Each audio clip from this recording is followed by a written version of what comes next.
sepertimu.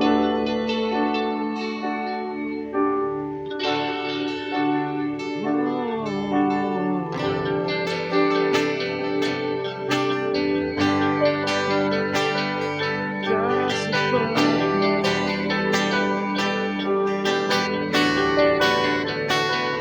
Kau menuntunku, kau menuntunku di setiap waktu.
Tiada sepertimu Tuhan, yang sanggup melakukan perkara yang besar dalam hidup kami, melebihi apa yang kami doakan, melebihi apa yang kami pikirkan. Yesus,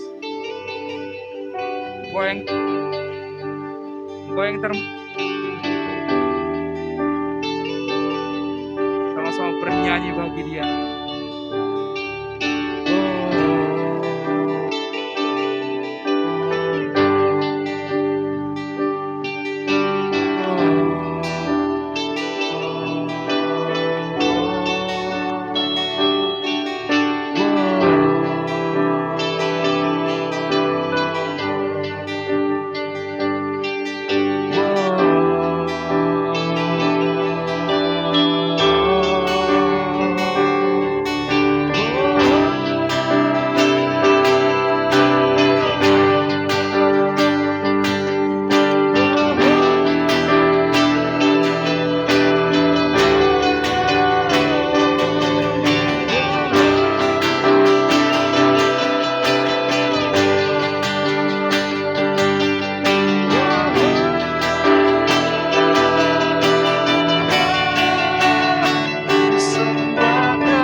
lakukan. Kini aku percaya ada yang mustahil, tiada yang mustahil bagimu. Kuasa-Mu kuatkanku, dasarku berharap. Kini aku berserah pada rancangan-Mu bagiku. Ku ikuti panggilan-Mu, bukan setia sampai akhir hidupku. Serukan, kini aku percaya yang mustahil bagimu. Kuasa-Mu kuatkanku, dasarku berharap. Kini aku berserah pada rancangan-Mu, Yesus. Amin. Ku ikuti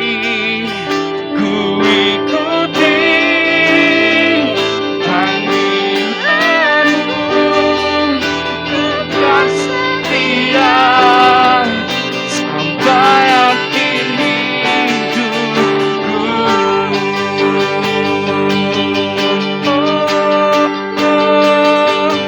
Kini aku percaya tiada yang mustahil bagimu. Kuasa-Mu kuatkanku, dasarku berharap. Kini aku berserah pada rancangan-Mu bagiku. Ku ikuti panggilan-Mu, bukan setia sampai akhir hidupku. Ku ikuti panggilan-Mu, bukan setia sampai akhir hidupku. Ku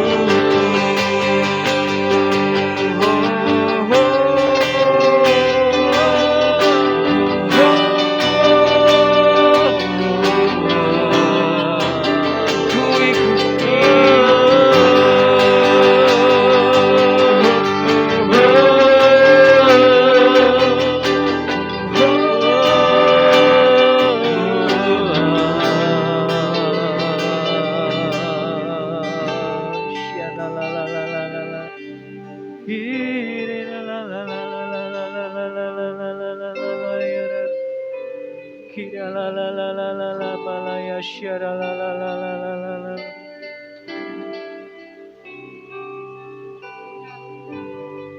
Bapak Surgawi, terima kasih ya Tuhan.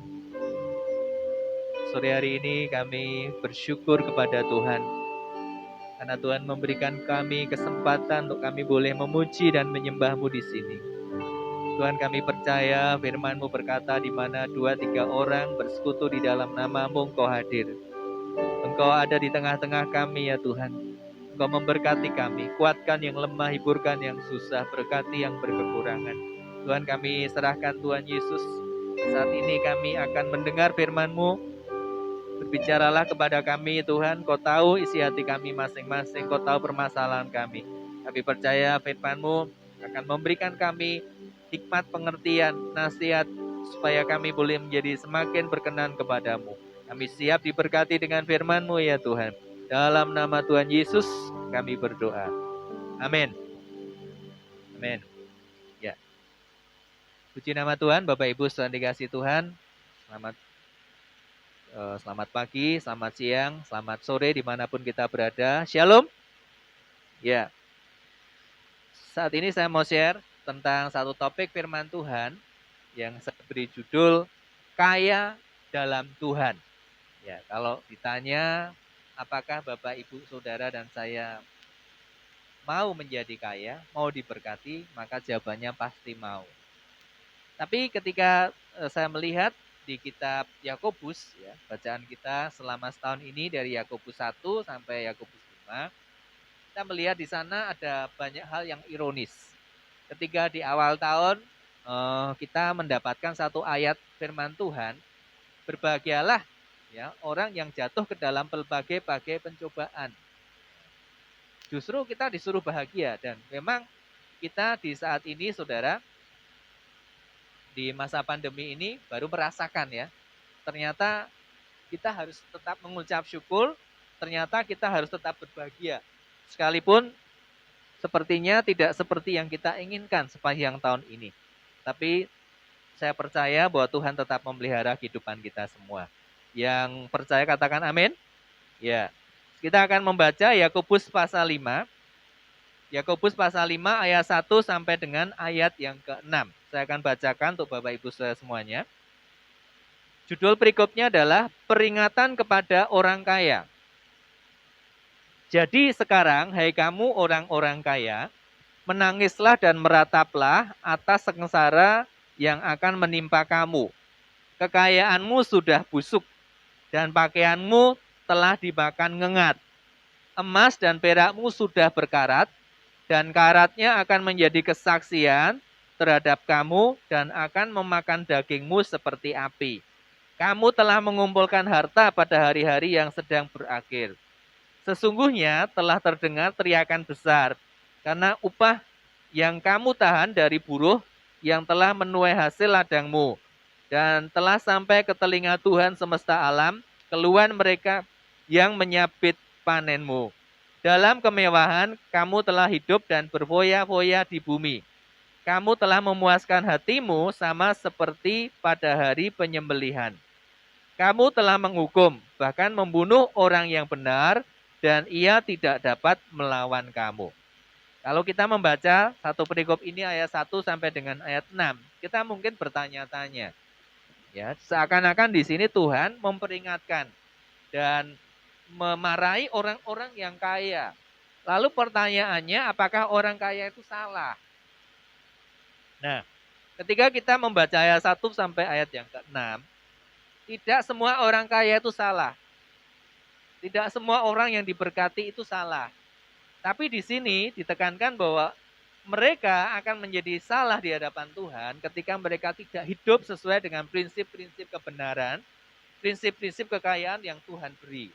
Dan kalau Bapak Ibu Saudara perhatikan ayat-ayatnya tadi, karena sikap hati mereka yang salah terhadap kekayaan itu sendiri.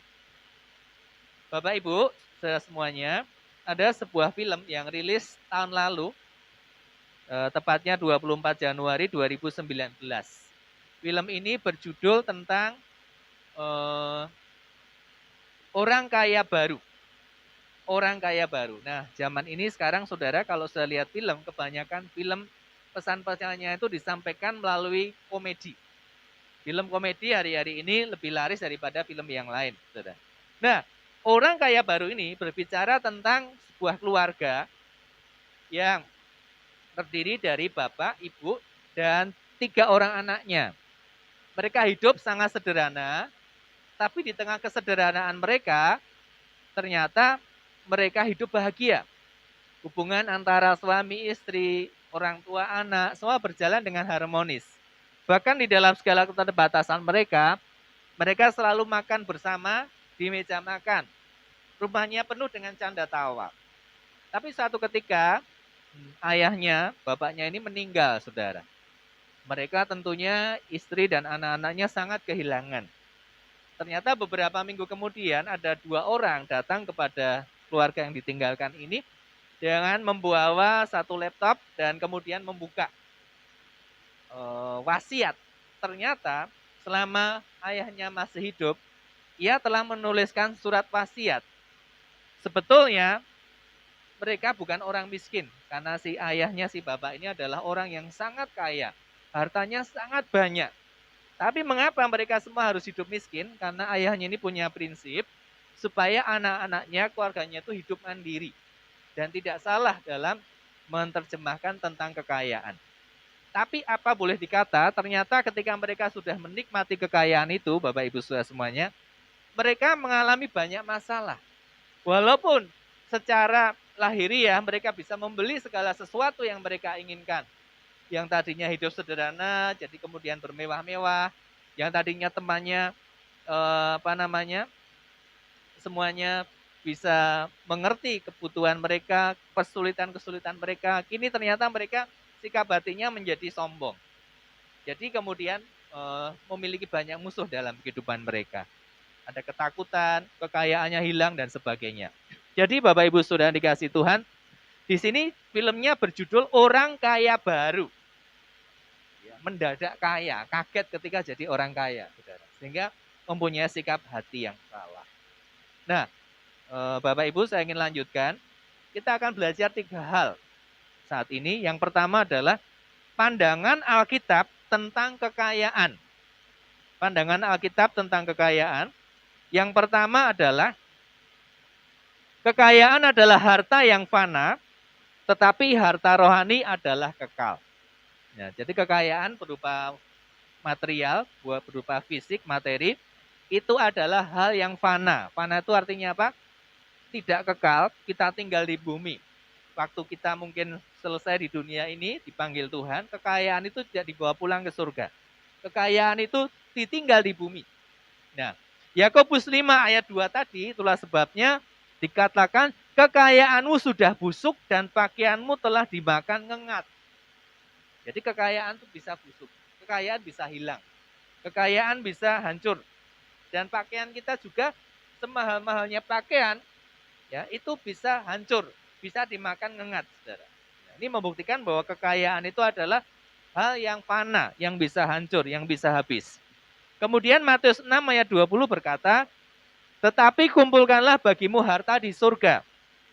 Di surga ngengat dan karat tidak merusakkannya dan pencuri tidak membongkar serta mencurinya. Nah, di sini membuktikan bahwa kekayaan di surga itu bersifat rohani, bersifat abadi. Nah, kita ingin mengatakan Bapak Ibu Saudara dan saya jangan hanya mengejar kekayaan duniawi. Kita bekerja boleh, ya. Kita melakukan usaha bisnis boleh untuk mendapatkan penghasilan buat kehidupan kita sehari-hari. Tapi jangan hanya itu yang dikejar. Karena sesungguhnya Tuhan adalah sumber kehidupan kita. Marilah kita mengejar Tuhan, marilah kita mencari Dia. Bagian kitab lain mengatakan, Matius 6 ayat 33, tetapi carilah dahulu kerajaan Allah dan kebenarannya, maka semuanya itu akan ditambahkan kepadamu. Saya ingin terus mendorong Bapak Ibu Saudara dan saya sendiri untuk cari Tuhan setiap hari. Untuk jangan lupa memberi waktu untuk saat teduh, berdoa, baca firman Tuhan. Karena itu akan mengumpulkan harta rohani, harta yang abadi bagi kita semuanya. Pandangan Alkitab yang kedua, kekayaan adalah titipan Tuhan. Kekayaan adalah titipan Tuhan. Matius 25 ayat 14 dan juga ayat 19. Sebab hal kerajaan surga sama seperti seorang yang mau bepergian ke luar negeri, yang memanggil hamba-hambanya dan mempercayakan hartanya kepada mereka. Lama sesudah itu pulanglah tuan hamba-hamba itu lalu mengadakan perhitungan dengan mereka. Jadi di ayat ini, yang pertama adalah tuannya mempercayakan kepada hamba-hambanya. Dan ketika tuannya udah pulang, tuannya akan mengadakan perhitungan dengan hamba-hambanya. Bapak, Ibu, Saudara, dan saya sendiri sadarilah bahwa setiap berkat, kekayaan itu adalah merupakan titipan dari Tuhan. Dipercayakan buat saudara dan saya, apapun bentuknya, apapun wujudnya. Dan satu kali kelak, kita harus mempertanggungjawabkan kepada Tuhan yang mempercayakan semuanya itu kepada kita. Oleh sebab itu, mengucap syukurlah ketika Bapak, Ibu, Saudara, dan saya mungkin dipercaya hanya 1 talenta, dipercaya 2 talenta, dipercaya 5 talenta, tetap mengucap syukur sekecil apapun. Karena itu adalah kepercayaan Tuhan. Dan sungguh kita percaya bahwa barang siapa setia dalam perkara kecil, kepadanya akan dipercayakan tanggung jawab yang besar. Jadi tetap mengucap syukur. Ya, amin. Mengucap syukur untuk apapun juga yang kita alami, yang Tuhan percayakan kepada kita hari-hari ini. Bagian yang kedua adalah sikap hati terhadap kekayaan. Bagaimana sikap hati kita terhadap kekayaan? Sikap hati yang pertama adalah rendah hati. Tentu saja kita harus rendah hati. Ulangan 8 ayat 18. Tetapi haruslah engkau ingat kepada Tuhan Allahmu, sebab dialah yang memberikan kepadamu kekuatan untuk memperoleh kekayaan, dengan maksud meneguhkan perjanjian yang diikrarkannya dengan sumpah kepada nenek moyangmu, seperti sekarang ini. Bapak, Ibu, Saudara semuanya, kekayaan yang Tuhan percayakan kepada kita itu bukan karena kerja keras kita. Bukan karena kita pandai cari uang. Bukan karena kita punya banyak pengalaman, modal kita besar sehingga kita mendapatkan keuntungan yang besar. Kekayaan dan berkat yang Tuhan percayakan kepada kita, di sini dikatakan, itu terjadi karena Tuhan memberi kekuatan kepada kita untuk mendapatkannya. Bayangkan jika kita tidak punya kesehatan. Tentu kita tidak bisa bekerja. Tentu kita tidak bisa lakukan apa-apa. Jadi kalau kesehatannya diambil saja, maka kita tidak akan dapat kekuatan untuk memperoleh kekayaan. Itulah sebabnya ketika kita diberkati, kita harus tetap rendah hati. Dan menyadari bahwa tanpa Tuhan kita tidak bisa berbuat apa-apa. Yang setuju dengan saya katakan amin. Sikap yang kedua adalah hati melekat pada Tuhan, bukan pada kekayaan. Nah, ketika seseorang diberkati, ujian sesungguhnya adalah di mana hatinya. Apakah hatinya tetap melekat kepada Tuhan, atau hatinya melekat kepada kekayaan.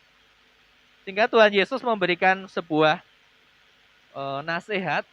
Matius 6 ayat 21 berkata demikian, karena di mana hartamu berada, di situ juga hatimu berada. Nah, ini berbicara tentang prioritas hidup kita. Di mana hartamu berada, di situ hatimu berada. Kalau harta kita taruh kepada Tuhan, maka hati kita akan ada pada Tuhan. Tapi kalau harta kekayaan kita taruh kepada dunia, mungkin hobi kita, ya, ada banyak yang punya hobi yang mewah-mewah, misalnya motor gede, mobil mewah, jam tangan mewah, dan sebagainya. Kalau ada satu aja hobinya itu yang mungkin hilang atau rusak, rasanya seperti sedih banget. Nah, itu hatinya ada pada hobi, ada pada kemewahan, sehingga hatinya ada di sana. Nah, mari kita semuanya taruh harta kita pada Tuhan, serahkan. Seberapapun yang Tuhan percayakan, Tuhan terima kasih. Semua ini adalah milikmu Tuhan. Ajar aku untuk bisa mengelola dengan baik dan mempertanggungjawabkannya kepadamu. Yakobus 5 ayat 5.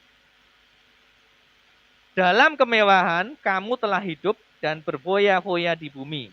Kamu telah memuaskan hatimu sama seperti pada hari penyembelihan. Nah, ini orang-orang yang menaruh hatinya pada kekayaan. Sehingga dia berfoya-foya, bermewah-mewah.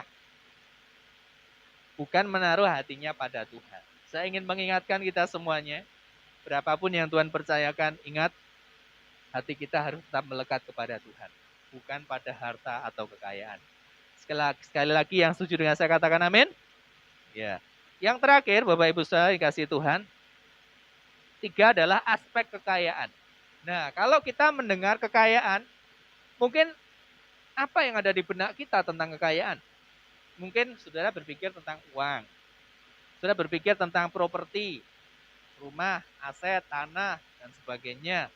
Saudara berpikir mungkin tentang emas, tentang saham, dan sebagainya, saudara.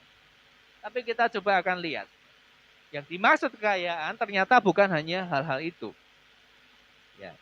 Kita akan melihat yang pertama adalah nama baik dan kehormatan. Nama baik dan kehormatan. Amsal 22 ayat 1. Nama baik lebih berharga daripada kekayaan besar. Dikasihi orang lebih baik daripada perak dan emas. Nah, kepada kita semuanya, ini Tuhan berikan nama baik. Bahkan kita diciptakan segambar dan serupa dengan Allah, saudara. Nama baik, kita mewakili Tuhan dalam kehidupan kita. Kita punya nama baik. Dan orang percaya disebut sebagai orang yang penuh kasih. Orang yang suka mengampuni.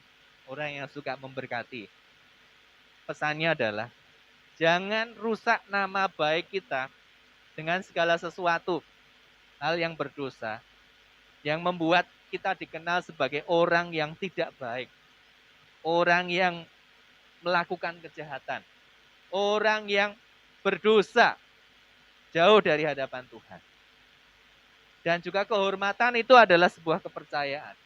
Jadi kalau Bapak Ibu Saudara dihormati oleh orang lain, oleh sekeliling kita, oleh orang-orang yang kita kasihi, itu sebuah kepercayaan. Jangan rusak kehormatanmu karena sesuatu yang kau lakukan yang tidak sesuai dengan firman Tuhan. Yang kedua adalah kebaikan dan kemurahan. Kebaikan dan kemurahan itu adalah merupakan berkat. Kalau kita bisa menunjukkan kebaikan kita dan kemurahan hati kita pada orang lain, itu satu berkat. Ada satu contoh di sini, 2 Korintus 8 ayat 2. Ini berbicara tentang jemaat di Makedonia. Paulus mengatakan demikian, selagi dicobai dengan berat dalam pelbagai penderitaan, sukacita mereka meluap, dan meskipun mereka sangat miskin, namun mereka kaya dalam kemurahan. Paulus ingin menekankan di sini jemaat Makedonia itu jemaat yang miskin-miskin loh. Tapi sekalipun mereka miskin, hati mereka kaya. Mereka kaya dalam kemurahan. Bahkan Paulus mencatat sendiri, sudah beberapa kali jemaat Makedonia itu mengirim persembahan buat Paulus untuk pekerjaan misi. Jadi, kalau mau jadi berkat tidak harus nunggu sampai kaya secara materi. Karena kekayaan di dalam hati berupa kemurahan dan kebaikan itu lebih daripada kekayaan secara materi. Amin. Ya, sekarang yang berikutnya, apa berkat yang lain adalah harta benda. Ya, Tuhan percayakan kepada kita mungkin juga berupa uang. Terus kemudian tanggung jawab dan kepercayaan. Kalau Bapak Ibu Saudara dan saya terima tanggung jawab, itu satu berkat. Jangan menolak ketika kita diberi tanggung jawab dan kepercayaan. Itu adalah merupakan berkat Tuhan buat kita semuanya. Terus hikmat dan kepandaian. Kalau kita diberi hikmat, pengertian, kepandaian, itu juga berkat. Itu juga kekayaan. Oleh sebab itu ada istilah hak kekayaan intelektual atau hak paten, saudara. Itu orang yang menemukan sesuatu ilmu, teori, atau barang yang otentik, yang kemudian dipatenkan untuk pertama kali, maka disebut hak kekayaan intelektual. Kemudian keluarga. Keluarga adalah harta yang paling berharga adalah keluarga. Nah, saudara, kalau sudah punya keluarga, itu adalah kekayaan yang luar biasa. Jaga keluargamu, pelihara keluargamu, saudara. Berkati keluargamu, karena itu kepercayaan, kekayaan dari Tuhan berupa keluarga. Kemudian kebahagiaan. Saudara, ada orang yang mungkin secara materi katanya tidak berlimpah-limpah, hidup sederhana. Tapi bisa bahagia. Bisa menikmati kehidupan dengan sukacita. Itu adalah sebuah kekayaan. Sebaliknya ada orang yang berlimpah-limpah. Katanya begitu banyak. Tapi rumah tangganya seperti konflik setiap hari. Panas terus, saudara. Tidak bahagia. Dan yang terakhir adalah hubungan baik. Kalau kita bisa punya hubungan baik dengan semua orang, itu merupakan sebuah kekayaan. Karena hubungan baik, orang bisa respect kepada kita. Di Yakobus 5 ayat 4 tadi ada sebuah teguran di sini. Sesungguhnya telah terdengar teriakan besar karena upah yang kamu tahan dari buruh yang telah menuai hasil ladangmu dan telah sampai ke telinga Tuhan semesta alam keluhan mereka yang menyabit panenmu. Dan di sini menggambarkan satu hubungan antara tuan dan hamba yang tidak harmonis, hubungan yang tidak baik. Ya, tuannya itu hanya mengejar kekayaan, memperkaya dirinya, dan menindas hamba-hambanya. Sampai mereka yang bekerja pada tuannya tidak menerima upah, kerjanya diperas, sehingga hubungannya tidak baik. Nah, ini sebuah hubungan yang tidak baik. Jadi dimanapun Bapak Ibu Saudara dan saya berada, mungkin kita sebagai usahawan, kita punya beberapa karyawan, pelihara hubungan kita dengan mereka. Hubungan yang baik merupakan modal yang besar untuk kesuksesan di masa datang. Kalau kita seorang pekerja, seorang karyawan, bina hubungan baik dengan majikan kita, dengan bos kita, dengan pemimpin kita, supaya terjadi sebuah relasi yang mendatangkan berkat buat kita semuanya. Yang terakhir, saudara, saya ingin kembali menceritakan sinopsis tentang film. Ya, karena di tahun 2019 itu banyak sekali film komedi. Ya, sayangnya 2020 karena pandemi COVID-19 tidak banyak film yang dirilis. Ya, 2019 ya tadi ada Orang Kaya Baru gitu ya. Sebelumnya ini ada Keluarga Cemara, terus diakhiri dengan Cinta Itu Buta gitu ya. Nah, Keluarga Cemara adalah sebuah contoh yang luar biasa. Film ini merupakan film komedi. Intisarinya adalah pesan utamanya supaya setiap keluarga tetap bisa survive, tetap bisa hidup, tetap bisa bertahan sekalipun mengalami kesulitan masalah yang besar. Ya, dibintangi oleh Ringo Agus Rahmat dan juga Nirina Zubir dan 2 orang anaknya ini, saudara. Mereka hidup di kota. Pertamanya hidup di kota. Mereka menikmati fasilitas yang mewah, kaya, karena ayahnya ini sebagai seorang direktur dari sebuah perusahaan. Tapi sesuatu terjadi karena kakak daripada ayahnya ini, saudara, menanamkan investasi di tempat yang salah. Sehingga akhirnya termasuk hartanya daripada ayahnya ini, saudara, hilang. Habis. Tidak punya apa-apa di kota. Akhirnya keluarga ini memutuskan untuk tinggal di desa. Dan kalau saudara lihat filmnya, bukan di desa, sebetulnya di tepi hutan. Ayahnya ini mendapat warisan dulu dari ayahnya sebuah rumah di tepi hutan yang sangat sepi, jauh dari pemukiman. Akhirnya mereka semua sepakat untuk tinggal di situ. Nah, ketika mereka tinggal di situ, berbagai konflik terjadi. Karena hidup di desa, apalagi di pinggir hutan, tidak semewah, tidak semua ada seperti di kota. Semuanya serba terbatas. Tidak ada pekerjaan, tidak ada penghasilan. Akhirnya sang ayah menjadi seorang tukang batu. Ibunya membuat opak makanan dan kemudian anaknya yang jual di sekolah. Singkat cerita, ayahnya mengalami kecelakaan ketika dia menjadi tukang batu dan kakinya patah, saudara. Setelah sembuh akhirnya kemudian dia banting setir menjadi sopir, driver online, saudara. Dan konflik banyak sekali terjadi, tapi lambat laun mereka mulai bisa menyesuaikan diri, hidup di desa, hidup di tepi hutan, dengan teman-teman mereka yang terbatas, saudara. Akhirnya mereka bisa menyesuaikan diri. Walaupun keinginan untuk ke kota itu masih besar, maka ayahnya berniat untuk menjual tanahnya, asetnya yang ada di tepi hutan itu. Sudah ada pembelinya, sudah dikasih DP. Tapi anak-anaknya, istrinya sudah terlanjur jatuh cinta hidup di pinggir hutan.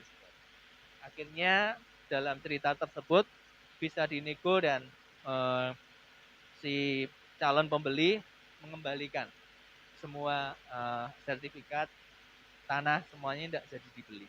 Dan akhirnya walaupun di tengah segala keterbatasan mereka hidup di desa dengan bahagia. Anak-anak merasakan bahwa ketika mereka hidup di desa, hidup di kampung selalu punya waktu untuk keluarga bisa ngumpul. Sangat berbeda dengan dulu masih di kota. Anaknya ulang tahun aja, si ayah tidak bisa hadir karena kesibukannya. Jadi mereka seperti kehilangan persekutuan ketika mereka ada di kota. Tapi ketika mereka ada di desa, walaupun keluarga ini sederhana, keluarga ini mendapatkan kasih sayang, bisa menikmati hubungan satu dengan yang lain. Saudara, keluarga Cemara ini, ending ceritanya berbeda 180 derajat dengan yang pertama tadi, orang kaya baru. Orang kaya baru itu dari keluarga yang sederhana, mendadak jadi kaya, mendadak luar biasa, sehingga hubungan mereka jadi rusak. Sebaliknya ini, dari orang kaya hidup di kota, karena masalah mereka harus meninggalkan dan kemudian pergi ke desa, akhirnya bisa menyesuaikan menjadi keluarga yang bahagia, makanya disebut keluarga Cemara. Karena keluarga ini tinggal di tepi hutan. Saudara yang dikasihi Tuhan, apa yang kita mau pesankan buat semuanya pada saat ini adalah bagaimana sikap hati kita terhadap kekayaan. Jangan sampai semua yang Tuhan percayakan kepada kita justru membuat hubungan menjadi rusak satu dengan yang lain. Tapi ingatlah bahwa kekayaan itu bukan hanya materi.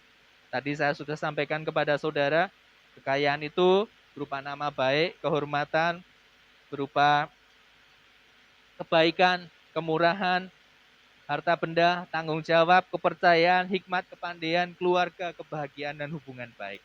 Dimanapun kita berada, mungkin Tuhan baru percayakan kepada kita hal yang sederhana.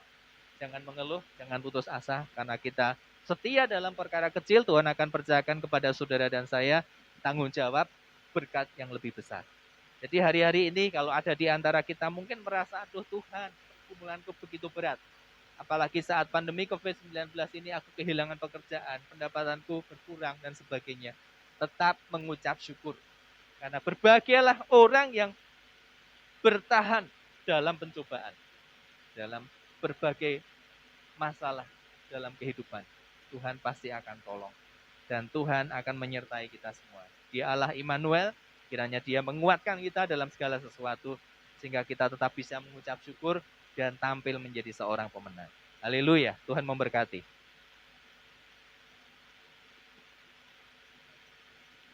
Mari kita ambil waktu sejenak untuk berdoa, berserah kepada Tuhan tentang kehidupan kita masing-masing. Dan mari kita belajar untuk mengenal Dia lebih lagi.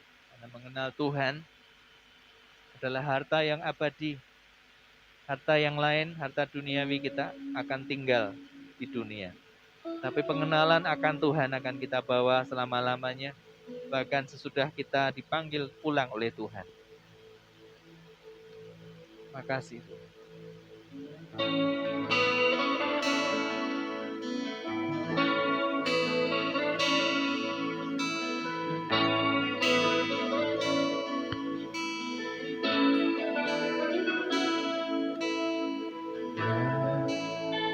Buka mataku dan lihat wajah,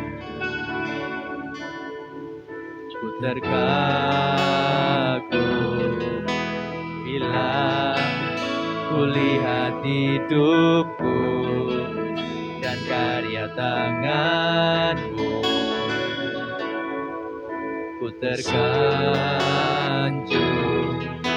karena semua yang baik dalam hidupku itulah karyamu. Beri kesempatan yang baru dan ku ingin mengenangmu Tuhan lebih dalam dari semua yang ku kenal. Tiada kasih yang melebihimu. Ku ada untuk menjadi penyembahmu. Dan ku ingin mengenalmu Tuhan lebih dalam dari semua yang ku kenal. Tiada kasih yang melebihmu. Ku ada untuk menjadi penyembahmu. Ku ada untuk menjadi penyembahmu. Ku ada untuk menjadi penyembahmu.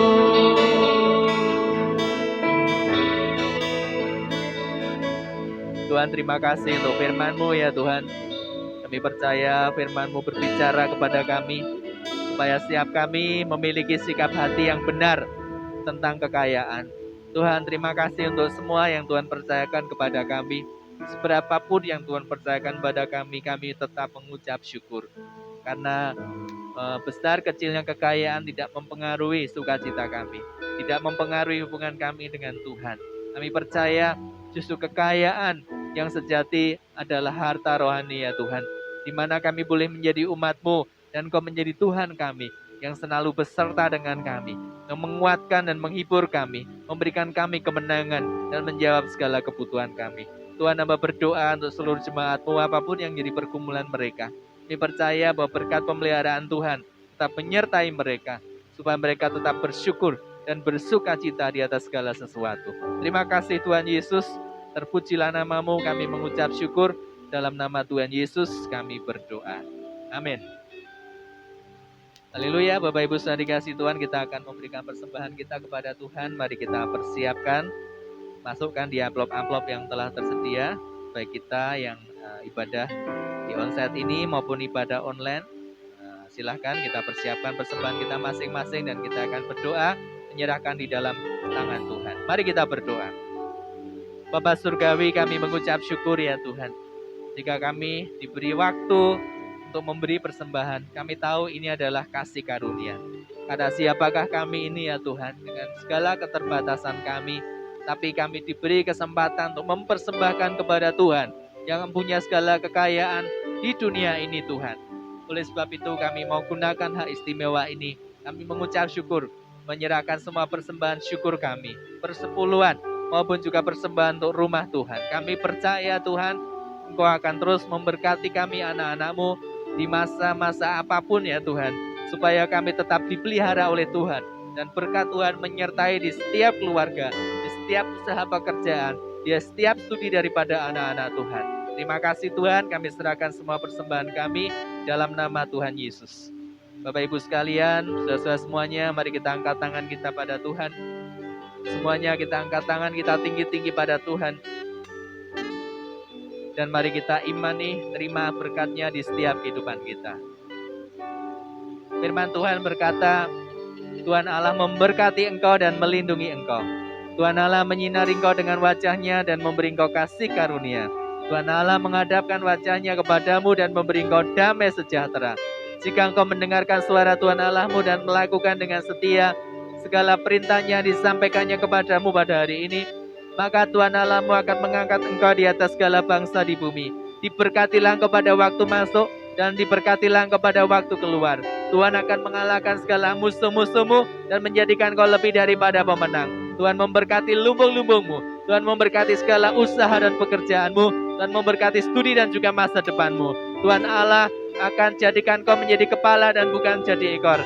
Engkau akan tetap naik dan bukan turun. Diberkatilah keluargamu serta hubunganmu dengan mereka. Rumahmu dipenuhi dengan sukacita, dengan kekudusan, dengan iman, pengharapan dan kasih.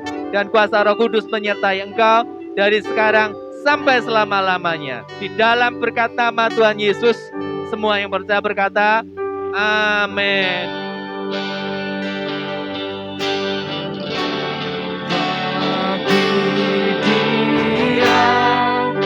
Segala pujian, hormat serta syukur, kekal selamanya bagi Dia. Segala pujian, hormat serta syukur, selama-lamanya.